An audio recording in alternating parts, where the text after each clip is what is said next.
Hey everybody, welcome to another Fall on Fire tutorial. My name is Connor, and today we have Creating Composite Patterns, episode number 5. This week we're going to be going over a pattern that has a pretty complicated hand path, but it will be adding in that new center of transition point that we used in last week's video. We'll break it down in both directions, and we'll start off with the hand paths first. Like I mentioned, we'll start off by taking a look at our hand path, which is going to start off at our east point. From there we move to our center point, split our hands to north and south, move to our west point, arrive back to our center, split to the other north and south, and arrive back at our east point. Make sure to practice and have this hand path ordered down before we move on to the next segment of the video.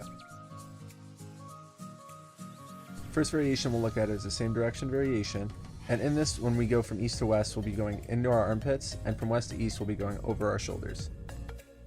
In this pattern, when we start off at our east point and move to our center, we're stopping at our center point and splitting the north and south like we practiced with the hand path. We are not moving all the way across from east to west or from west to east. We are stopping in the center of our body.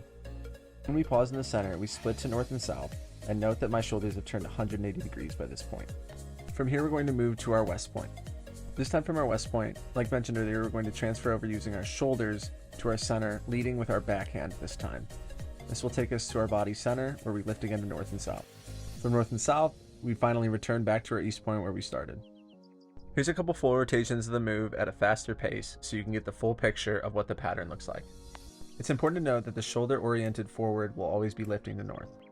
For this next variation, instead of reels, we will be doing snakes, one at armpit and one at shoulder on each side, alternating each time. Using the same hand path as before, we start at east, move to center, and then north and south.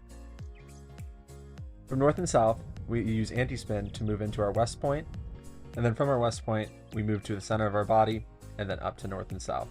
From north and south, we finally arrive at our east point, and then continue the pattern at full speed. It's important to note that in this variation, as opposed to the other one, it is all anti-spin except for when you're doing a snake, which makes it actually easier to pick up on field. Okay guys, that should sum up today's episode of Creating Composite Patterns. I want to thank you guys for watching. Again, my name is Connor, this has been a Fall on Fire tutorial, and I'll catch you next time.